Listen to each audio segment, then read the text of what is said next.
और उसके बाद फिर आइए हम बात करते हैं अब रेस्पिरेटरी सिस्टम में। देखिए रेस्पिरेटरी सिस्टम में इंपॉर्टेंट है, यहाँ पे देखिए हम बता दें, ये देखिए सबसे पहले बुक में जो बताया गया कि माइल्ड रेस्पिरेटरी अल्कलोसिस हमको देखने को मिलेगी, ठीक है। तो माइल्ड रेस्पिरेटरी अल्कलोसिस देखने को मिलेगी, पूरा मैकेनिज्म बताते हैं। और देखिए ये जो डायफ्राम है ना, ये डायफ्राम ये ऊपर पुश हो जाएगा। जब ऊपर पुश होगा लगभग 4 सेंटीमीटर तक ऊपर पुश होता है डायफ्राम, और डायफ्राम जब ऊपर पुश होगा तो इस वजह से ये ट्रांसवर्स डायमीटर इंक्रीज हो जाएगा, और ट्रांसवर्स डायमीटर ये लगभग 2 सेंटीमीटर इंक्रीज होता है। तो ये 4 सेंटीमीटर ऊपर गया, ट्रांसवर्स डायमीटर ये 2 सेंटीमीटर इंक्रीज हुआ, और ये जो पूरी सर्कमफेरेंस है ना, चेस्ट की सर्कमफेरेंस, ये 6 सेंटीमीटर इंक्रीज हो जाता है। तो इसको हम ऐसे याद रखेंगे कि 2 4 6, ठीक है। तो ये 4 ऊपर गया और 2 जो है इसका ट्रांसवर्स डायमीटर इंक्रीज हुआ, और 6 सेंटीमीटर इसका पूरा सर्कमफेरेंस इंक्रीज हुआ। तो ये हमको रेस्पिरेटरी चेंजेस देखने को मिलते हैं। उसके अलावा देखिए हम यहाँ पे रेस्पिरेटरी पैरामीटर की बात करें तो देखिए सबसे पहले हम यहाँ पे बता दें, ये देखिए ये नॉर्मल हमारा है, और नॉर्मल में देखिए ये टाइडल वॉल्यूम है, और ये देखिए इंस्पायरेटरी रिजर्व वॉल्यूम है, और ये देखिए एक्सपायरेटरी रिजर्व वॉल्यूम है, और ये रेसिडुअल वॉल्यूम है, और टोटल को हम बोलते हैं टोटल लंग कैपेसिटी, ठीक।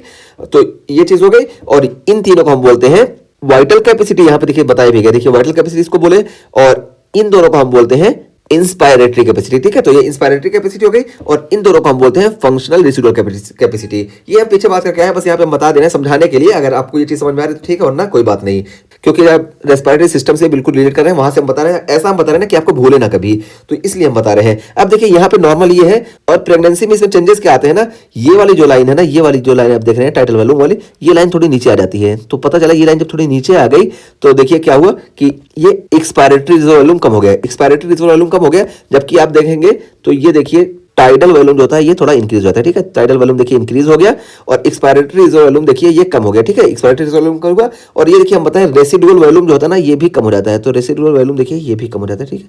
तो रेसिडुअल वॉल्यूम ये दो चीजें कम हो जाती है। हम पूरा मैकेनिज्म बता रहे हैं ताकि आपको याद ना करना पड़े। अब देखिए प्रेगनेंसी में हमको इंक्रीजमेंट किस में देखने को मिला, तो देखिए टाइडल वॉल्यूम में हमको इंक्रीजमेंट देखने को मिला। पहले देखिए इतना कम था, अब देखिए इतना ज्यादा हो गया टाइडल वॉल्यूम, और टाइडल वॉल्यूम के साथ साथ देखिए ये इंस्पायरेटरी कैपेसिटी जो है देखिए पहले यहीं तक थी, अब देखिए अब थोड़ा और नीचे आ गई यहाँ तक टाइडल वॉल्यूम बढ़ने की वजह से, ठीक है। तो टाइडल वॉल्यूम और इंस्पायरेटरी कैपेसिटी ये दो चीज का हमको इंक्रीजमेंट देखने को मिला, और इसके साथ साथ हमको ना मिनट वेंटिलेशन में इंक्रीजमेंट देखने को मिलता है। तो ये तीन चीज हमको इंक्रीज देखने को मिलती है, ठीक।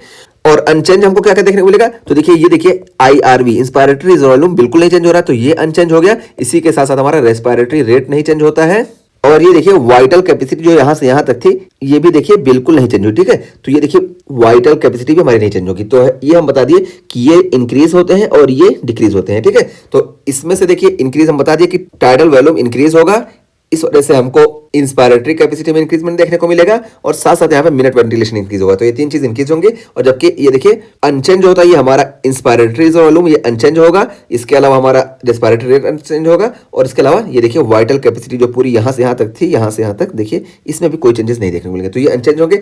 इसके अलावा सारे पैरामीटर डिक्रीज देखने को मिलेंगे। देखिए यहाँ पे ईआरवी भी हमको डिक्रीज देखने को मिलेगा, और रेसिडुअल वॉल्यूम भी डिक्रीजमेंट देखने को मिलेगा, ठीक है। और यहाँ तक कि हमको टीएलसी होती है ना, टोटल लंग कैपेसिटी, ये भी डिक्रीजमेंट देखने को मिलती है। क्यों? क्योंकि देखिए ये जो है रेसिडुअल वॉल्यूम कम हो गया, तो रेसिडुअल वॉल्यूम कम हुआ, तो इस वजह से हमको टीएलसी भी डिक्रीज देखने को मिलेगा। तो ये रेस्पिरेटरी सिस्टम में पूरा मैकेनिज्म डिटेल में बता दिया, आपको याद करना नहीं पड़ेगा, ठीक है। ये सिस्टम आपको समझ में आया ठीक है, वरना आप पीछे से देख के आए, और ये हम यहाँ पे समझाने के लिए बता दिया, ठीक है। इंपॉर्टेंट जो है यहाँ पे है कि माइल्ड रेस्पिरेटरी अल्कलोसिस हमको देखने को मिलेगा, ठीक है। तो ये हम रेस्पिरेटरी सिस्टम कंप्लीट किए। अब आइए हम बात करते हैं कार्डियोवैस्कुलर सिस्टम की। तो देखिए कार्डियोवैस्कुलर सिस्टम में क्या चेंजेस देखने को मिलते हैं हमको प्रेगनेंसी में, तो यहाँ पे देखिए हार्ट रेट इंक्रीज हो जाता है और स्ट्रोक वॉल्यूम इंक्रीज हो जाता है, ठीक है। तो हार्ट रेट भी इंक्रीज होगा और स्ट्रोक वॉल्यूम भी इंक्रीज होगा, इस वजह से हमको कार्डियक आउटपुट इंक्रीज देखने को मिलेगा। हमको मालूम है कि हार्ट रेट और स्ट्रोक वॉल्यूम को जब मल्टीप्लाई करते हैं तो हमको कार्डियक आउटपुट देखने को मिलता है, तो जब ये दोनों इंक्रीज होंगे तो ऑब्वियसली ये भी इंक्रीज होगा, ठीक है। तो देखिए हार्ट रेट जो होता है ये प्रेगनेंसी में इंक्रीज हो जाता है, और उसके अलावा देखिए प्रेगनेंसी में हमको हार्ट साउंड में भी क्या चेंजेस देखने को मिलते हैं, तो ये S1 जो होता है ना ये लाउड और प्रोमिनेंट हो जाता है, जबकि S2 में हमको कोई भी चेंजेस नहीं देखने को मिलते हैं, S2 बिल्कुल नॉर्मल होता है। और यहाँ पे S3 सबसे ज्यादा इंपॉर्टेंट है। S3 देखिए ये नॉर्मल कंडीशन में नहीं सुनाई देता है, लेकिन ये S3 जो होता है ये प्रेगनेंसी में इजिली सुनाई देता है, और प्रेगनेंसी में ये फिजियोलॉजिकल होता है, ठीक है। तो S3 हम प्रेगनेंसी में आसानी से सुन सकते हैं, और S3 प्रोड्यूस कब होता है कि जब ये देखिए वेंट्रिकल की रैपिड फिलिंग होती है ना अर्ली डायस्टोल में, तब हमको ये S3 सुनाई देता है प्रेगनेंसी के केस में, और ये जो होता है फिजियोलॉजिकल होता है। तो यहाँ पे हम हार्ट साउंड बता दिए, यहाँ पे S3 इंपॉर्टेंट है। और उसके अलावा देखिए ये हार्ट रेट जब इंक्रीज होता है ना, इस वजह से हमको यहाँ पे पेरिफेरल एडिमा देखने को मिलता है, और ये हार्ट रेट ना सबसे ज्यादा इंक्रीज होता है लेट प्रेगनेंसी में। तो जो लेट प्रेगनेंसी में इंक्रीज होता है ना, इस वजह से ना यहाँ पे लेट प्रेगनेंसी में maximum chance of heart failure हमको देखने को मिलता है। तो हार्ट रेट इंक्रीज होगा, इसी वजह से maximum chance of the heart failure देखने को मिलेगा। क्यों? क्योंकि जब हार्ट रेट इंक्रीज होगा तो हार्ट की डिमांड बढ़ जाएगी और ऑक्सीजन की यहाँ पे ज्यादा जरूरत पड़ेगी। इस वजह से यहाँ पे हमको हार्ट फेलियर का चांस ज्यादा देखने को मिलता है। और देखिए हार्ट फेलियर का चांस सबको सबसे ज्यादा कब देखने को मिलता है, तो देखिए आप लिख दिए हम कि इमीडिएट पोस्टमार्टम, ठीक है। तो इमीडिएट पोस्टमार्टम में सबसे ज्यादा चांस होता है हार्ट फेलियर का। उसके बाद देखिए हमारा ऑप्शन है तो सेकंड स्टेज ऑफ लेबर में उससे कम चांस होता है, और first stage of the labour में उससे कम चांस होता है, और 28 से 32 वीक में उससे कम चांस होता है, ठीक है। तो ये हमको हार्ट फेलियर का चांस इन सारी कंडीशन में देखने को मिलता है। तो सबसे जरूरी जो चीज हमको याद रखना है कि इमीडिएट पोस्टमार्टम ये हार्ट फेलियर का चांस बहुत ज्यादा देखने को मिलता है। और ये हार्ट रेट जो इंक्रीज हुआ है ना, ये लगभग 10 दिन बाद नॉर्मल हो जाता है, ठीक है। 10 दिन में ये चीज नॉर्मल हो जाती है। तो ये हम कार्डियोवैस्कुलर चेंजेस की बात कर लिए। अच्छा देखिए कार्डियोवैस्कुलर चेंजेस में एक चीज और हम बता दें, देखिए कार्डियक आउटपुट इंक्रीज हो रहा है, ठीक है, इन दोनों की वजह से। लेकिन यहाँ पे ना ये देखिए टीपीआर, टोटल पेरिफेरल रेजिस्टेंस जो होता है ना, ये कम हो जाता है, क्योंकि स्मूथ मसल जो होती है रिलैक्स हो जाती हैं। तो जब ये टीपीआर कम हो गया, तो टीपीआर कम होने की वजह से हमको ब्लड प्रेशर कम देखने को मिलेगा, ठीक है। तो सिस्टोलिक बीपी भी हमको कम देखने को मिलेगी और डायस्टोलिक बीपी भी हमको कम देखने को मिलेगी, ठीक है। तो डायस्टोलिक में हमको ज्यादा कम देखने को मिलेगा और सिस्टोलिक में भी कम देखने को मिलेगा, लेकिन डायस्टोलिक के मुकाबले ये उतना कम नहीं होगी, ठीक है। लेकिन दोनों बीपी हमको कम देखने को मिलेंगी, भले ही कार्डियक आउटपुट ज्यादा हो रहा है। तो ये इंपॉर्टेंट पैरामीटर था, हम बता दिए इसको। और उसके बाद देखिए हमारे पास ज्यादा कुछ नहीं है। ये देखिए गैस्ट्रोइंटेस्टाइनल में हमको कॉन्स्टिपेशन, जीआरडी और गॉल स्टोन देखने को मिलता है। और इसी के साथ साथ देखिए स्किन में हमको मिलाज्मा, लीनिया नाइग्रा, एरियोला डार्किंग और स्ट्राया ग्रेविडम और इस तरीके से वेरिकोज वेन और पाल्मर इरिथमा देखने को मिलता है। ये देखिए मिलाज्मा हम किसको बोलते हैं, देखिए हम यहाँ पे दिखा दिए। देखिए ऐसे देखिए ब्राउनिश पिगमेंट ये देखिए फेस पे से आ जाते हैं, इसको मिलाज्मा बोलते हैं। और ये देखिए लीनिया नाइग्रा, जब लीनिया अल्बा का पिगमेंटेशन हो जाता है ना, ये देखिए हमको एक स्ट्रेट लाइन देखने को मिलती है, इसी को हम लीनिया नाइग्रा बोलते हैं। और एरियोला की डार्कनिंग देखिए हमको पता है कि यहाँ पे जो हिस्सा होता है इसको एरियोला बोलते हैं, इसकी डार्कनिंग देखने को मिलेगी। और इसके अलावा देखिए स्ट्राया ग्रेविडम, देखिए स्ट्राया ग्रेविडम ये हमको ऐसे ऐसे लाइनिंग देखने को मिलती है, ठीक है, इसको हम बोलते हैं स्ट्राया ग्रेविडम। और वेरिकोज वेन हम अलग से इस टॉपिक पे बात करके आ चुके हैं कि ये जो है लोअर लिम्ब की वेन्स जो होंगी यहाँ पे डायलेट हो जाएंगी।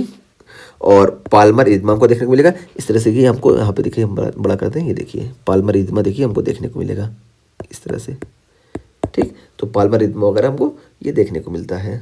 तो ये इस तरीके से हम पूरा ये फिजियोलॉजिकल चेंजेस जो प्रेगनेंसी में होते हैं पूरा बता दिए। पैथोलॉजिकल एस्पेक्ट जो यहाँ पे इंपॉर्टेंट थे वो भी हम आपको रिलेट करके बता दिए, ठीक है। तो ये सारी चीजें हमारा ये टॉपिक कंप्लीट हुआ। एक बार हम समरी बता दें तो देखिए एंडोक्राइन में हमको एचपीएल की वजह से इंसुलिन रेजिस्टेंस देखने को मिलता है, जिस वजह से इंसुलिन का सिक्रेशन बढ़ जाएगा, इसी वजह से लाइपोलिसिस और फैट यूटिलाइजेशन बढ़ जाता है, ठीक है। और पिट्यूटरी ग्लैंड का इलाजमेंट देखने को मिलता है। इसी के साथ साथ देखिए thyroid binding globulin, cortisol binding globulin और सेक्स हार्मोन बाइंडिंग ग्लोबुलिन ये ज्यादा हो जाती है, ठीक है। ये सारी ज्यादा हो जाएंगी और टोटल T3 और T4 भी ज्यादा हो जाएंगे, लेकिन फ्री T3 और T4 ज्यादा नहीं होंगे। जबकि हीमेटोलॉजिकल में हम बात किए कि यहाँ पे हमको डायल्यूशनल एनीमिया देखने को मिलता है, क्योंकि प्लाज्मा वॉल्यूम 40% इंक्रीज हो जाता है और इसी को हम फिजियोलॉजिकल एनीमिया भी बोलते हैं। और ये 11 ग्राम पर डेसीलीटर तक होता है, ठीक है। अगर इससे कम हो रहा है तो इसको हम पैथोलॉजिकल एनीमिया बोल देंगे। और यहाँ पे हम माइल्ड, मॉडरेट और सीवियर कैटेगराइज किए, ठीक है, कि अगर 10 तक है तो हम माइल्ड मानेंगे, और 10 से नीचे आ रहा है यानी 7 तक आ रहा है तो इसको हम मॉडरेट मानेंगे, और अगर 7 से भी कम हो जाए तो इसको हम सीवियर एनीमिया मानेंगे। और यहाँ पे हम बताएं कि नेस्ट्रॉफ टेस्ट करते हैं ताकि हमको पता चल जाए कि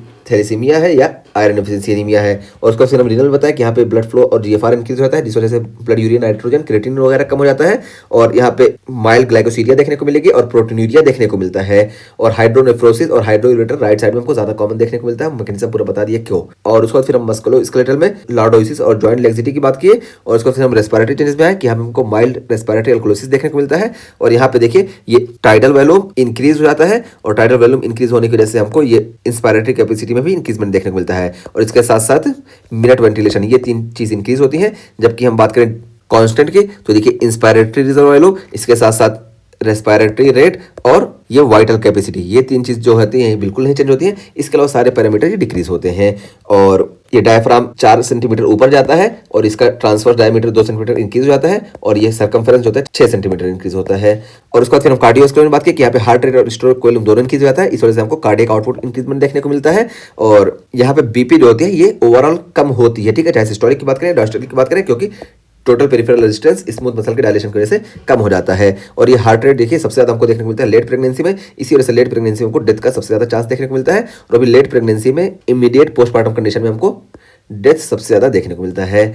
और यहाँ पे हम बताया कि H3 जो होता है ये प्रेगनेंसी में फिजियोलॉजिकल होता है। और फिर उसके बाद गैस्ट्रोइंटेस्टाइनल में हम बात किया कि कॉन्स्टिपेशन, जीआरडी और गॉल स्टोन हमको देखने को मिलता है। और उसके बाद फिर देखिए स्किन में बताया कि मिलाज्मा, लीनिया नाइग्रा, एल्यूलर डार्कनिंग और स्ट्राया ग्रेविडम और वेरिकोज और पाल्मर इरिथमा, ये सारी चीजें देखने को मिलती हैं।